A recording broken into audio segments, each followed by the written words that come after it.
আপনি আমার চেতনায় আঘাত দিয়ে আমার চোখের সামনের থেকে ভুলের পর্দাটা সরিয়ে দিয়েছেন। একজন অমুসলিম হয়ে আপনি এই কোরআনটাকে যতটা বুঝেছেন, একজন মুসলিম হয়েও আমি তা বুঝতে পারিনি যে আমার জন্য কত বড় লজ্জা, কত বড় পরাজয়।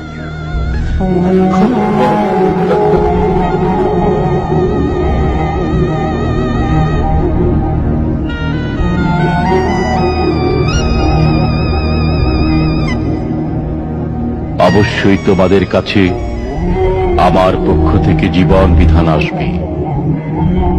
অতঃপর যারা সেই বিধানের অনুসরণ করবে তাদের কোনো ভয় নেই, তাদের কোনো দুশ্চিন্তাগ্রস্ত হতে হবে না।